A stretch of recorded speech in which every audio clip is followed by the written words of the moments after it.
Discipline is a key. பொதுவில் புகழுங்கள், தனியாக இருக்கையில் குறைகளை சுட்டிக்காட்டலாம்.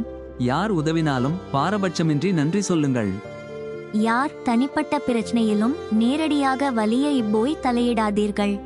தொடர்ச்சியாக 2 முறை யாரையும் போனில் அழைக்காதீர்கள்.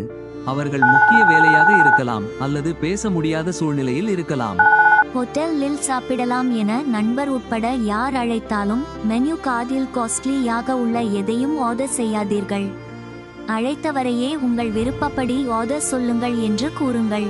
தர்மசங்கடமான இது போன்ற கேள்விகளை தவிர்க்கலாம். இன்னும் கல்யாணம் ஆகலையா? குழந்தைகள் இல்லையா? இன்னும் சொந்த வீடு வாங்கவில்லையா? நீங்கள் என்ன ஜாதி? நீங்கள் என்ன படிப்பு படித்து இருக்கிறீர்கள்? ஏன் இன்னும் வாங்கவில்லை? இது நமது பிரச்சனை இல்லை.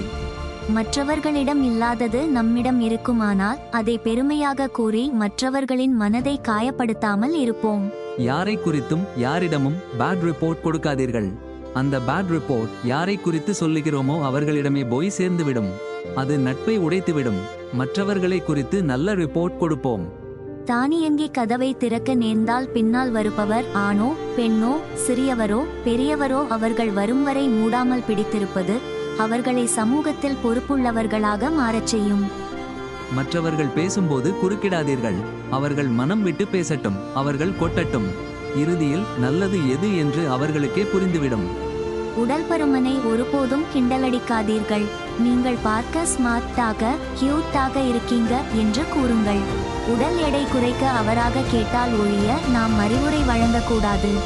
யாராவது அவர்கள் போட்டோவை காட்ட போனை கொடுத்தால் கேலரியில் இடது வலதாக தள்ளி பார்க்காதீர்கள். அடுத்து என்ன இருக்கும் என்று உங்களுக்கு தெரியாது. யாரும் தனக்கு டாக்டர் அப்பாயின்ட்மெண்ட் இருக்கிறது போக வேண்டும் என்றால் உடனே என்ன நோய்க்கு என்று கேட்டுவிடாதீர்கள். அவர்களின் தனிப்பட்ட நோய்கள் பற்றி மற்றவர்களுக்கு தெரியக்கூடாது என்று கருதலாம்.